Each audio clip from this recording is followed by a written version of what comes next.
Shout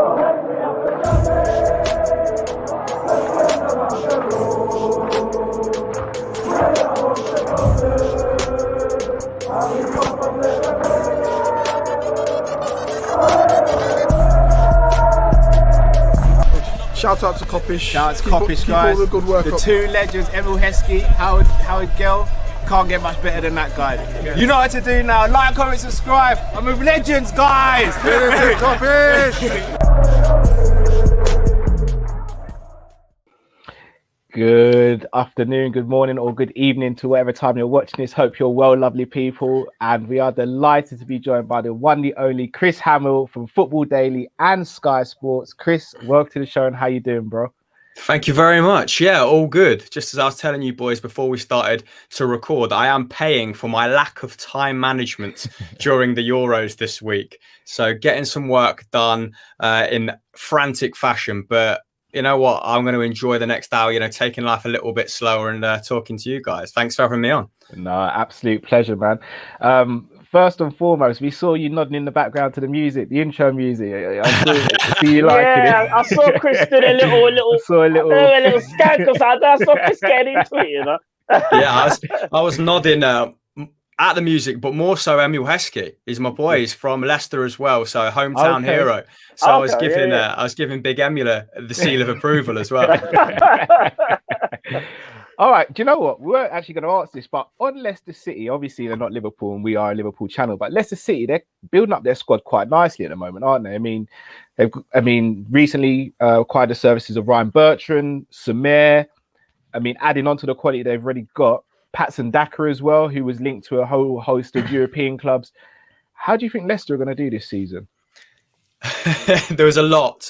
They got a lot of flack, didn't they, at the end of last season, having spent the most time out of any of the sides in the Premier League in the top four and once again failing at the final hurdle. But I actually sympathise with Brendan Rodgers, and that's not a sentiment that comes to me easy because I am a Celtic fan and he did leave in quite dramatic circumstances, not the best circumstances, let's say. That's being diplomatic about it.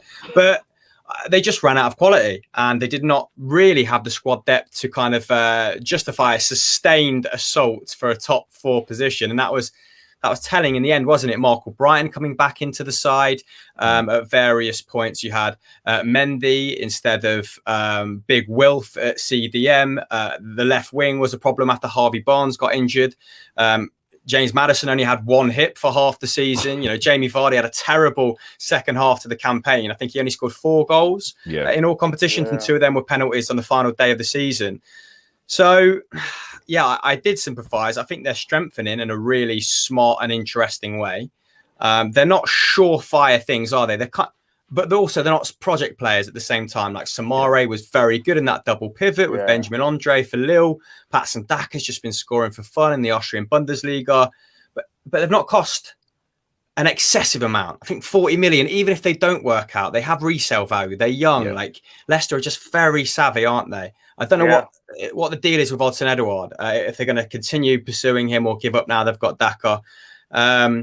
But yeah, I think maybe another right wing option. We'll see what happens with James Maddison. Of course, he's been linked with Arsenal. He's been linked with Chelsea, which I find bizarre on both accounts. But so yeah, a right winger I think is probably what they should pursue right now, having made a really good start to the summer. Yeah, that would make sense. I mean, they are looking at Berardi at the moment as well from Sassuolo, which would be a good move.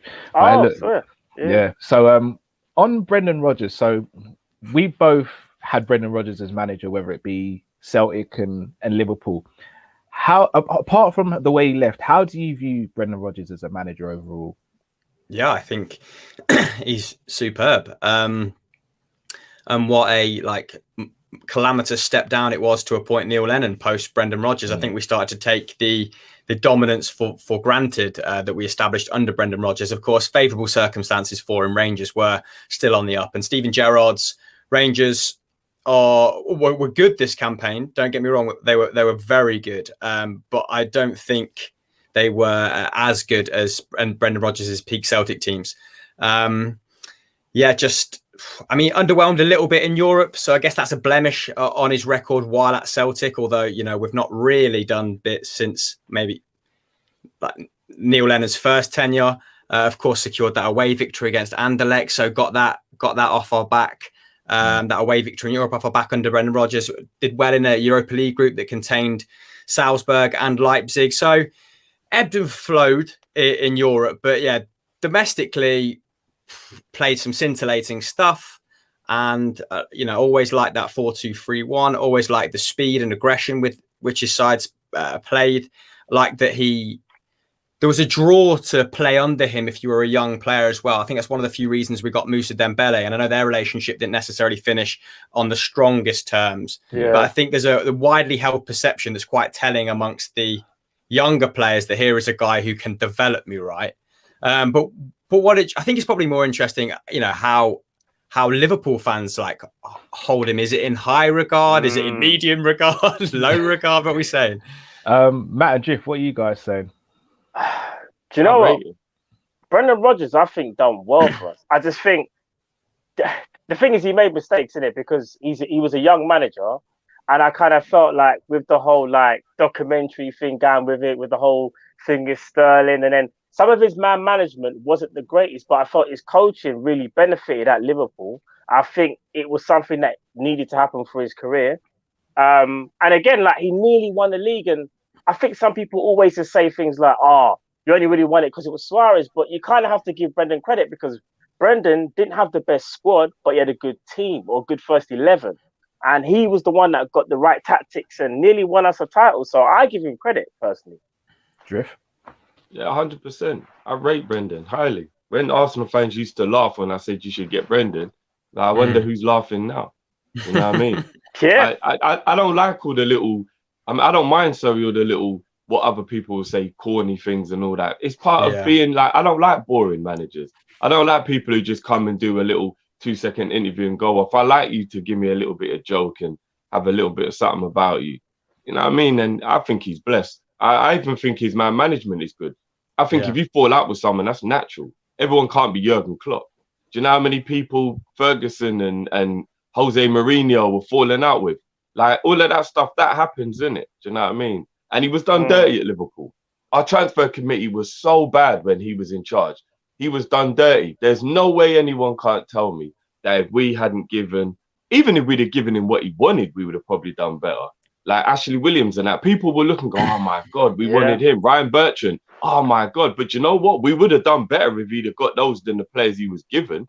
Like Moreno and players like that. Think about it. We would have done better if we just give him who he wanted. So we're not meant to mention Moreno's name on the channel. We did agree on that, guys. No, he's a legend. Remember, we signed off on that, bro. We signed off on that. No, he's a legend now. What are you talking about? The contract. New contract. He's a legend now. He did Man United there. He's a legend. So yeah, man, I rate Brendan. I think you make an interesting point because he has obviously become much more aware of the optics of PR, the media, how perception is a powerful thing in the Premier League, right? And maybe learned a few painful lessons from that Liverpool documentary. But at Celtic, he definitely was more refined. There was still that air of arrogance. But at the time, we didn't mind because he was achieving, a tantamount results.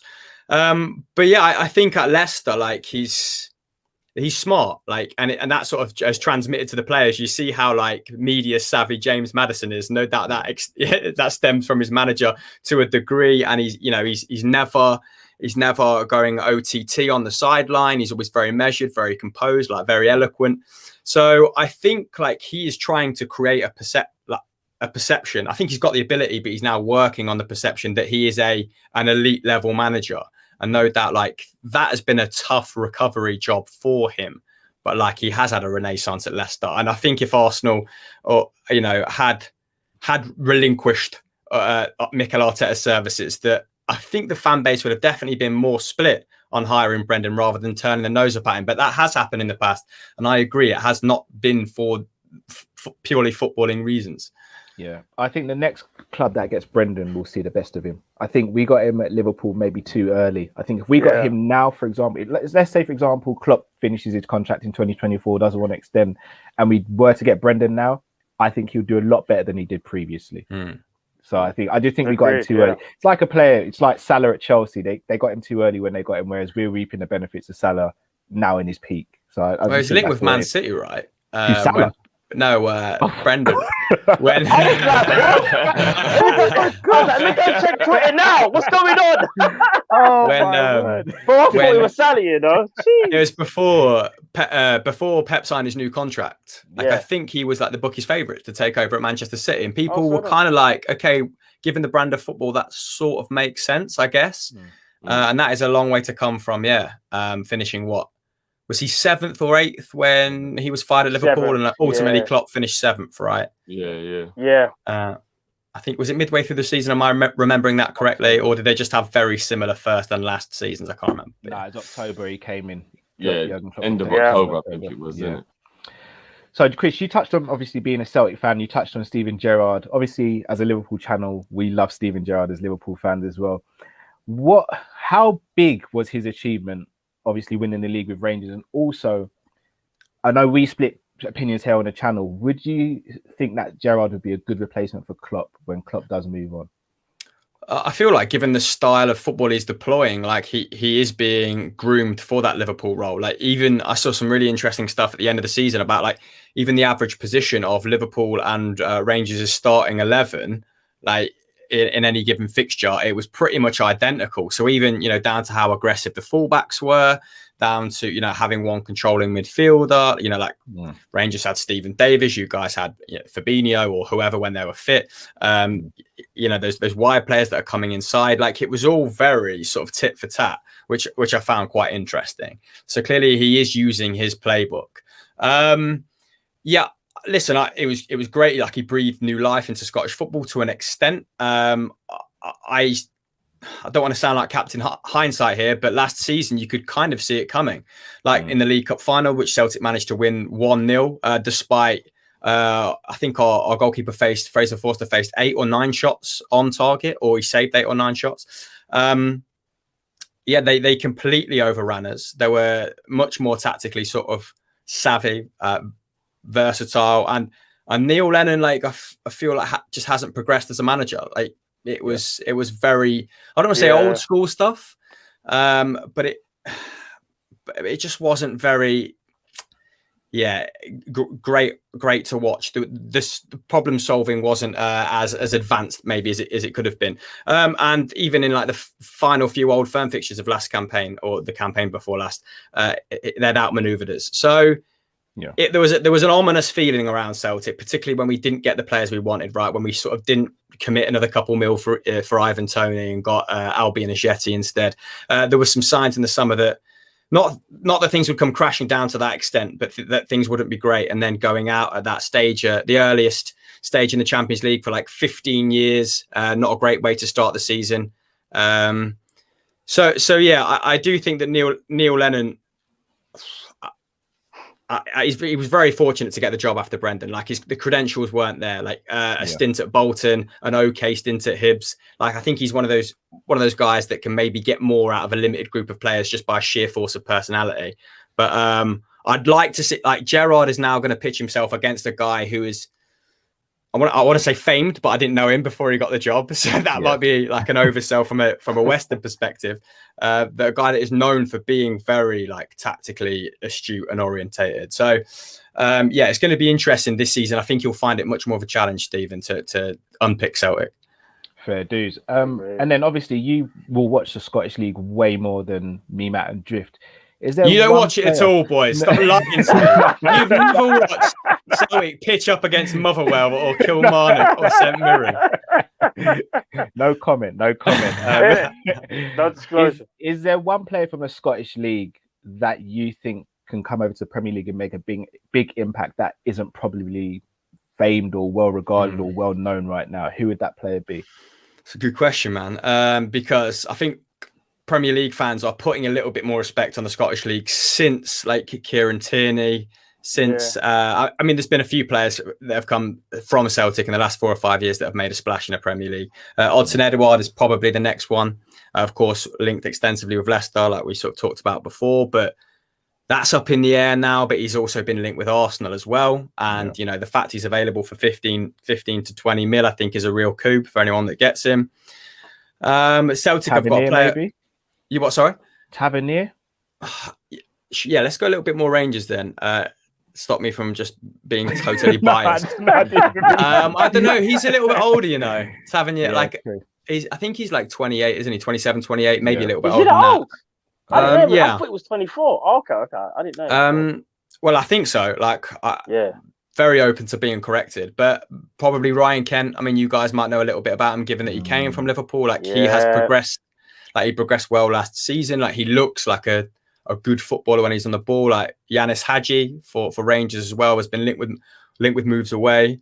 Linked with a move away. Sorry, I don't get the hoi polloi around Alfredo Morelos. What an average footballer. And an absolute head case. And the fact that I think Rangers were holding out for 15 to 20, but similar money that we'd get for Odson Edouard is a bit of a joke, or might just be a little bit of a media spin. But yeah, Edouard is the outstanding player in Scotland. Celtic have a central midfielder called David Turnbull, who would probably make his way down to the Premier League if he can become a bit more of an athlete in the next 2-3 years. But yeah, or Hadji or Kent. Let's go that. Fair dude. Go on then, Matt. You're going to ask. Yeah. No, I was going to say, going back to Celtic as well. Yeah, obviously, you might know a guy called Virgil van Dijk that used to play for you. Yeah? Sure. Now, obviously, you saw him, you watched him closely. Did you ever think he would be this good? And if so, when he was even at Celtic, did you realise what the defender that he was going to be? Yeah, but I also thought Gary Hooper was going to be a world-class striker. So, what do I know? And you know what? He busted his knee. If he hadn't, I still insist he'd have been a good player for Norwich. When I saw Virgil van Dijk, he used to take he eventually started taking free kicks for us, 3/4 away for his first season. And I was just it was hard to ignore the fact that he was pretty special for a centre half. He actually struggled a little bit at first. But that was just just an adaptation to the rough and tumble of the Scottish game. He'd obviously come from Groningen in the Eredivisie, where the Eredivisie is all about having control of the ball, having that spatial awareness, being interchangeable with your fellow players, whereas the Scottish League was a bit elbows being scythed, plastic pitches and the wind and rain. So maybe it took him a little while to adapt on that front. But I remember just watching him for various games and just thinking, Celtic are just leaving him back there on his own and and he's looking fairly comfortable with it. Yeah, a couple of cracking free kicks you should definitely watch. I think it might have been against St Mirren, his best one, but it's literally 30 yards out. And also, put up a good showing in Europe as well. I remember, he was involved in some tough games against Barcelona, and I think, if I remember correctly, they were approaching cricket scores, but he gave a good account of himself. He did look a level above those who he was playing with. But what a find, man. And just a good job that we had that sell-on clause added on. Otherwise, it would have been horrific selling him to Southampton for 12 mil.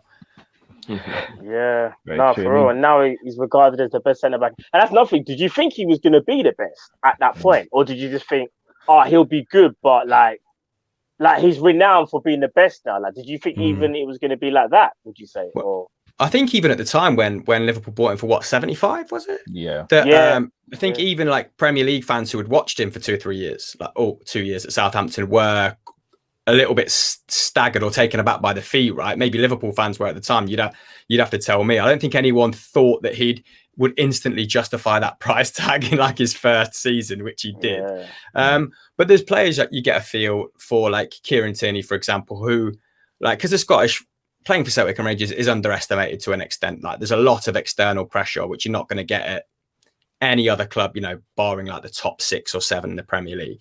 And when players look that comfortable in Europe as well, you get that sense that they could perform quite easily at Premier League level. That skill set is transmittable, and that was the feeling with Virgil. I didn't think he's going to captain Liverpool to the league and Champions League, but I thought if there's anyone out there that thinks this guy isn't going to cut it at Southampton, they're wrong. No, fair Makes play. sense. Drift, you spoke about Virgil on free kicks in the past as well. Is that something you'd want to start seeing at Liverpool a bit more? Apart from Trent, we don't really have a set piece specialist, do we? Yeah, I've always wondered why when we have a free kick that's about, say, 25 to 30 yards, he doesn't just have a pop, because he's not he hasn't got that finesse that Trent has, where he'll just dink one over the top on the edge of the box. But if you want a power driver, then I'm telling you, I've seen the compilation of his Celtic goals. It is ridiculous. Yeah. You'd think Juninho was taking them. It's crazy. I'm not even joking. And I've always wondered why we didn't just let him have a go. But I feel like maybe he don't, not that he doesn't want the glory because he loves scoring goals from corners, but maybe he's just matured and thought, I know my role.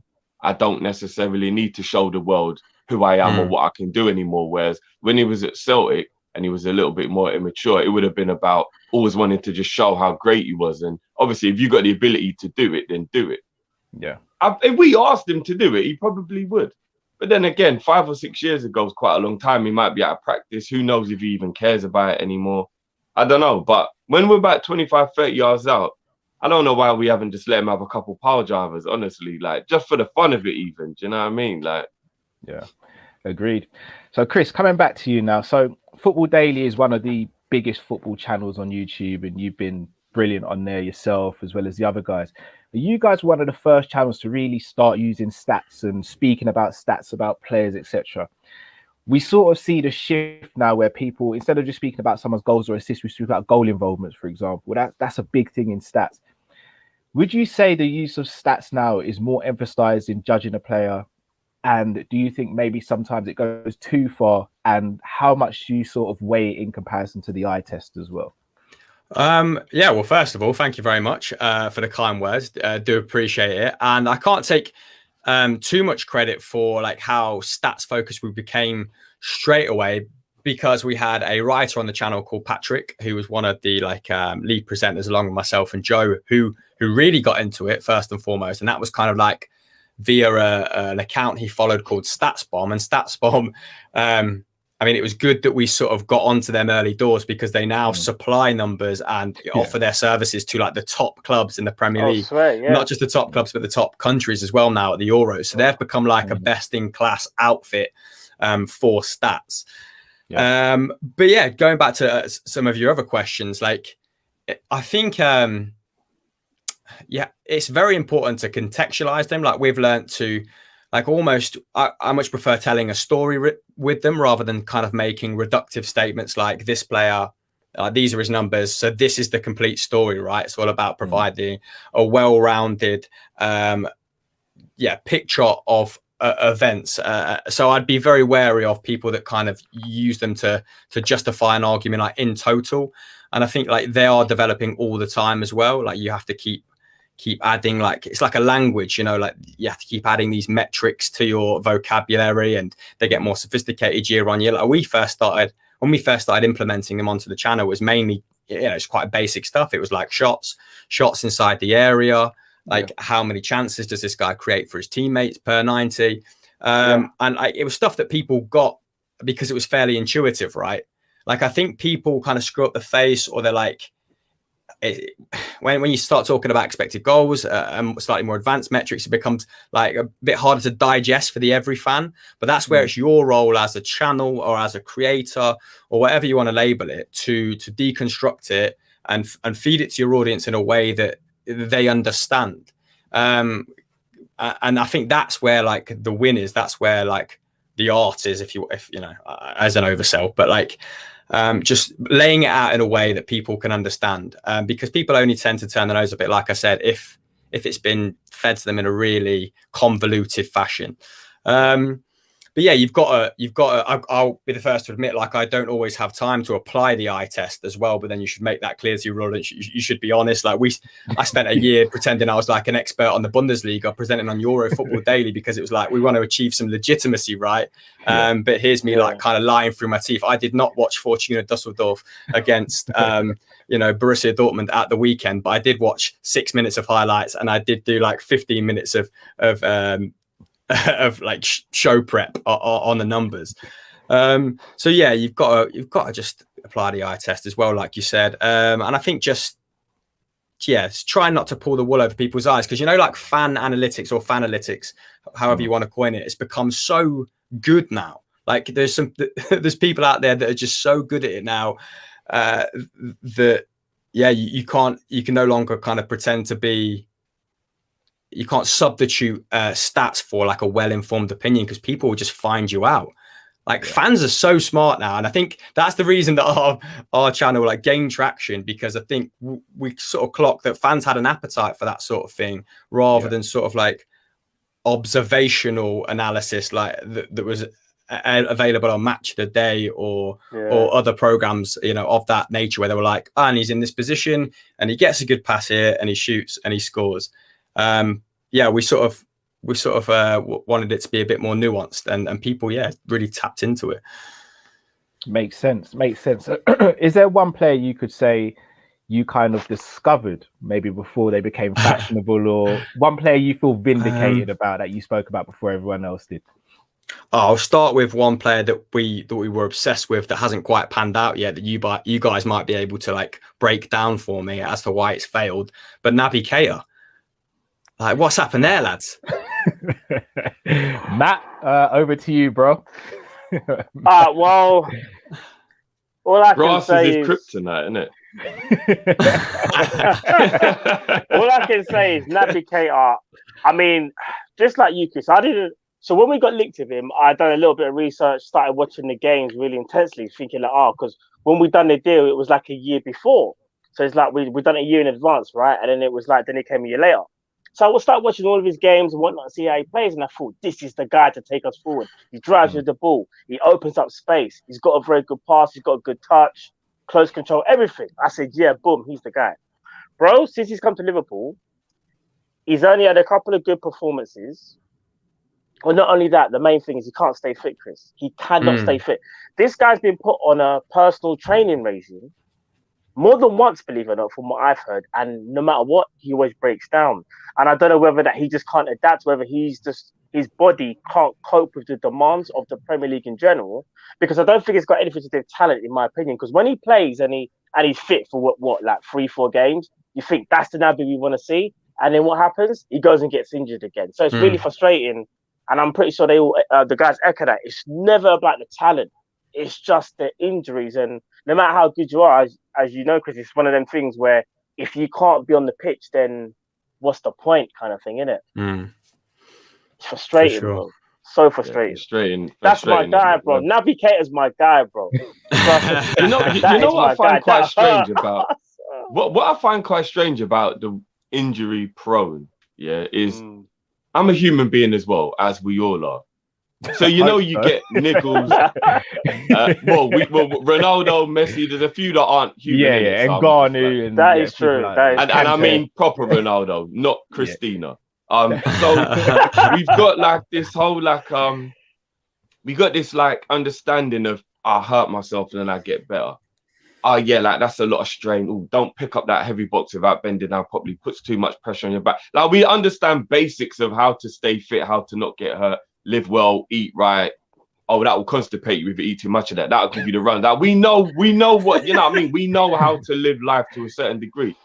So I do, in a way, struggle to understand anyone who hasn't had a chronic injury that, like, if you have a slip disc, if you tear your ACL, if you do an injury like that, I understand why it'll be hard to get fit again after that, because like with the ACL, for example, your knee's not even the same anymore. That part of your body has been moved from another part, and it's all science and all that now. But when it comes to like just general fitness, I really struggle to understand how somebody can't stay fit for like 2 matches in a row. Like it does baffle me. Like, why'd you pull a calf every time you sprint? Why'd you pull a hamstring or a quad every time you I don't know, it's weird. I don't know if it's just me, but I really do find injury prone as quite a weird thing. Like, why doesn't your body work? Like, I don't get it. Why doesn't your body work?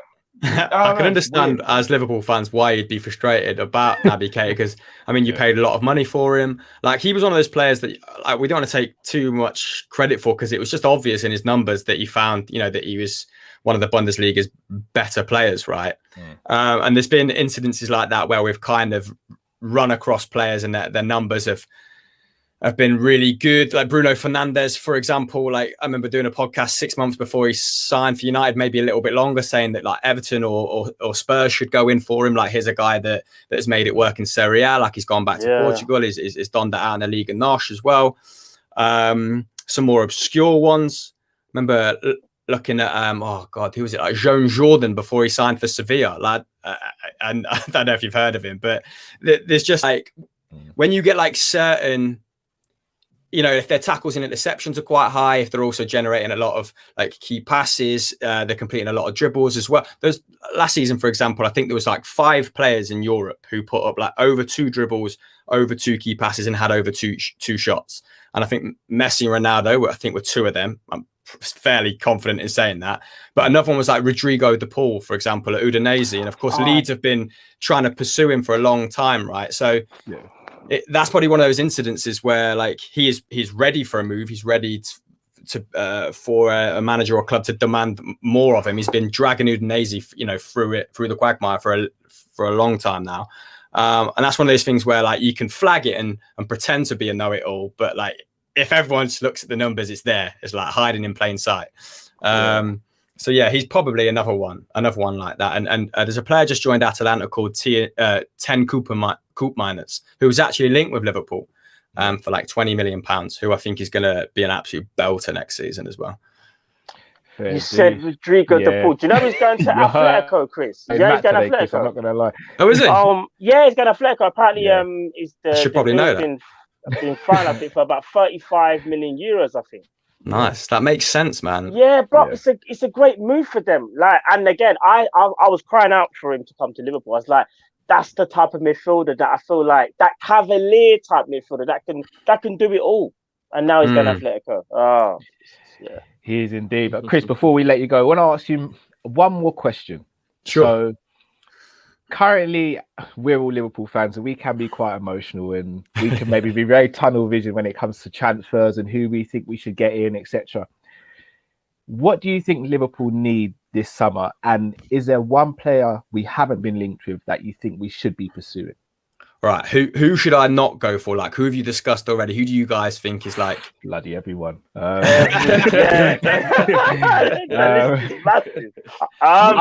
you surprised? Let me start with this. Were you surprised that Liverpool didn't sign Kabak on a permanent? I wasn't surprised. Personally, 50-50. I wasn't surprised. The way how the deal was done, and because it was a loan, that said to me, they were never really all in on him even from the beginning. It just said to me that this is a kind of stopgap and we're going to go for someone else. Because I said back in March, potentially February, that I think Liverpool were talking to Leipzig and they either wanted Upamecano or Konate, but then it kind of went dead and I thought, maybe it's just a whole load of like rubbish or whatever I heard. And then lo and behold, so it kind of did surprise me, but I didn't think. I think if Kabak had done what Natdini did, I think that it would have probably been made permanent. I think he just kind of underwhelmed a little bit. He wasn't rubbish, but I just think he underwhelmed just a little bit. But I think, I think if you'd have seen him perform like Phillips, and he really was the reason why we got top 4, I think we probably maybe negotiate, because you know what we're like. But I think we probably would have permanently signed him. I do. I think the low move was prove yourself, bro. Here you go. Yeah. Prove yourself. That's what that was. Because if it was a definite stopgap, we would have just said, can we borrow him for 6 months? Like when you go around your bridges and you like that album, you're like, let me buy that, bro. You know what I mean? That would have been what we would have done. But I think the fact that it was like, right, we're going to put a deposit on this and we might actually buy it. I think it was prove yourself.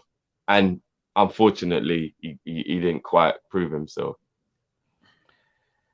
Fair enough.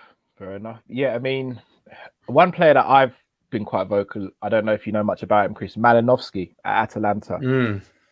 He's a player. I think we're crying out for a creative player who can play in between the lines. I think someone like, and he obviously has a very good left foot. Malinowski is a player we haven't been linked with that I really like the look of. I don't know if you know much about him or not. Yeah, so he replaced kind of Papu Gomez, didn't he, when Papu Gomez went to Sevilla after him and Gasperini fell out. And his numbers have been incredible since he came into the side. Like he's pretty much averaging a goal involvement every other game. But Atalanta have just been slapping like Serie A. Last season, I think it was Ilicic that looked like he's putting up sort of Messi numbers. He looks insane. But Yeah, I think that'd be a good shout. Like, but I think he's a little bit older than. Yeah, he's 27 or 28. Yeah, then maybe. I mean, and I'm becoming a little bit more comfortable with signing older players. You know, if they can prove that they can look after themselves and their conditioning is all good. There's that kind of like, I feel like that recruitment principle of like only buy under 26, like that doesn't apply to super clubs like Liverpool as much because you're not worried about resale value, right? Like, it's if he can come in. Oh, we are. I think we are. Well, maybe. Okay, maybe that's not the Chelsea and United can get away with that. Yeah, that's not the reality. That's exactly what they're thinking about. Yeah. But I think he would like. Yeah, you'd back him to make an immediate impression. So I think that's a good shout. That's like quite a left field shout as well. I like it. I've seen a lot of Renato Sanchez chatter. Like, but there's a lot of recency bias with him because like he played well at the Euros, and it's kind of like I think someone is maybe going to be trapped into overpaying for him. This guy hasn't started over 16 league games since he first broke through for Benfica, and while he was very good for Lille 100%. last season, like 50% of his appearances are from the bench, right?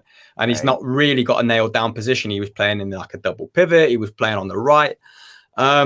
So if you can get him for like, if Liverpool went, we've got 23-year-old Renato Sanchez, a resurgent Renato Sanchez for 30 to 35 mil, I'd be like, that is a good deal. And if it goes south, like, okay, your outlay has not been huge. But then like what's worrying about that is like, if you brought him in as a Wijnaldum replacement, Wijnaldum, like the one thing he was, well, I actually think he was an underrated player and very unselfish. But also like he's Wijnaldum was so dependable and like mostly always fit, right? And I don't know if you get those qualities from Sanchez, but yeah, that would be a name I think is interesting, but only at the right price. Yeah. Last one, Chris Gravenberch. To rate him. Oh, like he could be an absolute baller, couldn't he? Like, what do you boys think? Have you been linked with him?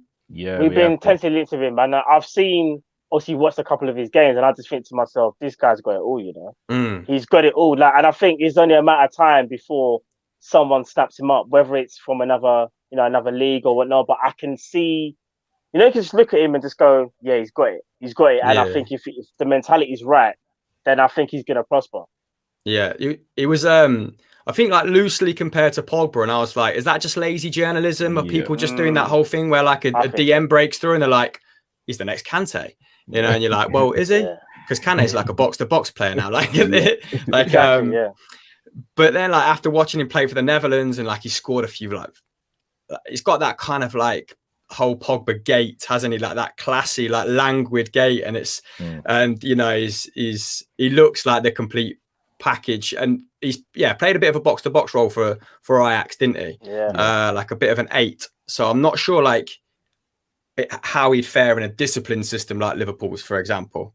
Like, it feels like he'd have to be given a bit of license to roam, but I'm not massively clued up on him. I only watched a couple of Ajax games last season, but I know that he became pretty pivotal to them, didn't he? I think like over 20 starts, if I remember correctly, and like a decent amount of goal involvements. But again, like I'd be just quite wary of like overpaying for him at this point in time, but maybe his stock is only going to go up. I don't know. Who would you boys ultimately be happy with, like, coming through the door? Like, what's a reasonable summer for you? Matt, do you want to go first and then Drift, and then I'll go last?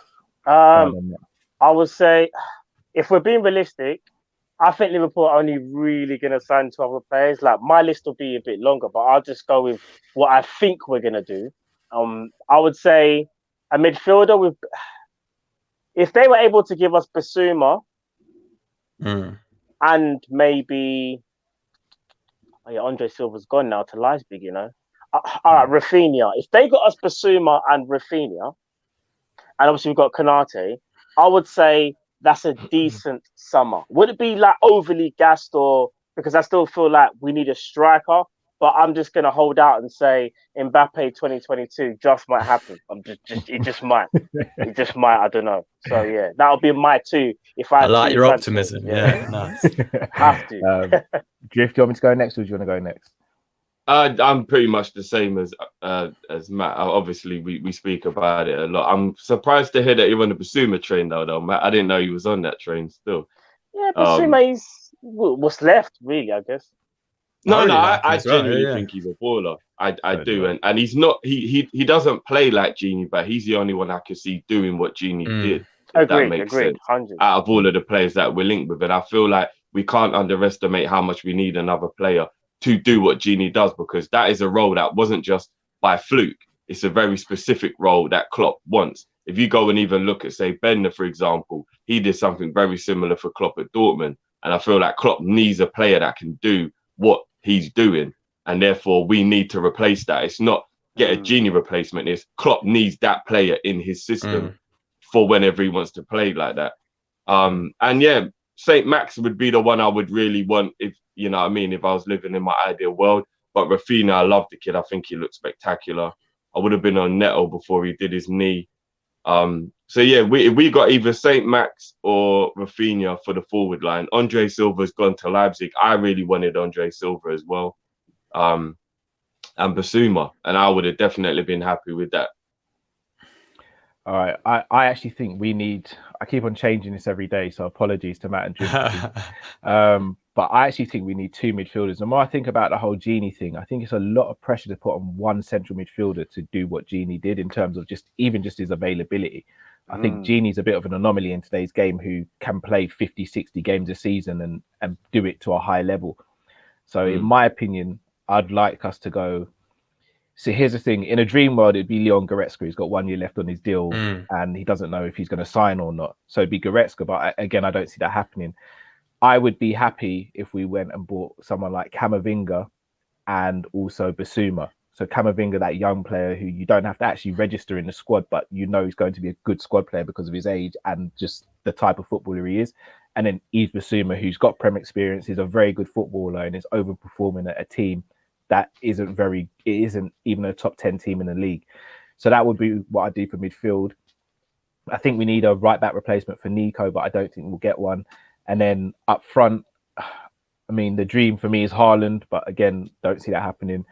I would still go for Pedro Neto. I know he's coming back from an injury, but I think the kid's special. I love Pedro Neto. So those would be the players I went for. I think they're all really good shouts. They're probably better than the ones I would have come up with. So what was the point of me coming on, lads? You already had all the answers.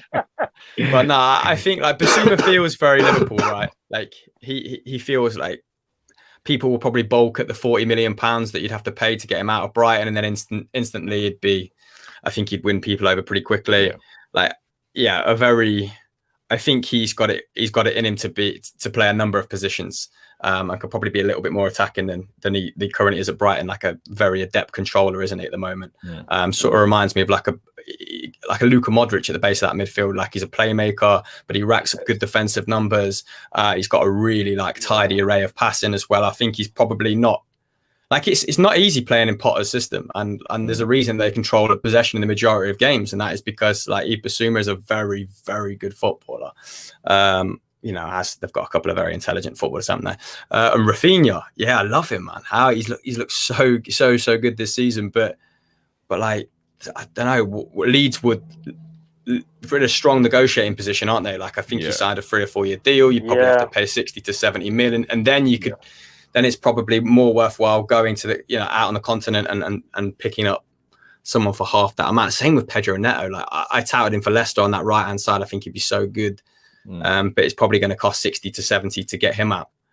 And it's just whether I think Liverpool's recruitment department probably backed themselves to find a gem on the continent, right? But I think that I agree with you guys. Rafinha and Basuma would be an unreal summer. Yeah, man. Spot on. Neto might actually be easier to get now than ever with the injury. Like you might be able to convince Wolves that what if he doesn't recover? He's 50, you should take it. And they may go for it. You never know. Because when you come back from an ACL, you don't know. Like it would be a risk on our part. You have no idea if you're going to be. But do we want to do that? That's another thing with this whole injury. Well, Cal wants us to. I don't think Cal cares, to be honest. No, Cal. I mean, because you're Neto trained, isn't it? More so than Rafinha. Yeah. But the injury has put a pause on it for me because I need to know that he's going to be. I need to see he's going to be Memphis Depay and be over it and still be the same player. And not be like some other players we've seen where their career's just done. Like they're just not saying they can't hack it. You know what I mean? What about Daniel Malen as a cheaper option than Pedro Neto? See, I like him. I mean, he plays a little bit more down the middle, right? But I mean, exclusively down the middle this season, but yeah. He's just not clinical. That's the thing. And that's, I think, our problem. If we're going to bring someone in, I'd rather them just be clinical. If not, I don't know, because Daniel Marlin's kind of in between that kind of, is he a winger? Is he a striker? That's how, when I watch him play, I suppose I suppose you've already got kind of he's more Jota, clinical than Neto and Rafinha. Yeah, he's Maybe more of a in terms goal of threat there goals. for sure. Yeah. But creatively, I think Neto. Yeah, and no, he's not as Rafinha- good creatively. No. Yeah. But probably wouldn't cost 70 million, huh? Yeah, very true. Very true. Although I'm hearing Borussia Dortmund are in for him now that Sancho's going United, so that might be a smart. There you move go. for So them. he'll move for 100 mil in 2 years. Damn. But Chris, absolute pleasure having you on. Thank you We very love the much. stuff that you do. Please tell our audience where they can find you and where they can support you, please, bro. Yeah, just head on over to Twitter. Like, it's pretty much the only form of social media I use with any regularity. Like, my game across Instagram is poor. Like, I don't upload to my own YouTube channel very often. But yeah, Football Daily, Euro Football Daily. And that's about it. Just that is all consuming at the moment. But it's been an absolute pleasure. It's been nice to just thank you for successfully distracting me from my work. It's been a pleasure. Absolute pleasure. Thanks for making time for us. We really appreciate it, man. And yeah, until next time, people, make sure you smash the like button, subscribe if you're new to the channel, and drop a nice little comment in there for Chris as well. People, until next time, stay safe, stay blessed. We're Kopish and we're out, people. Take care. Peace.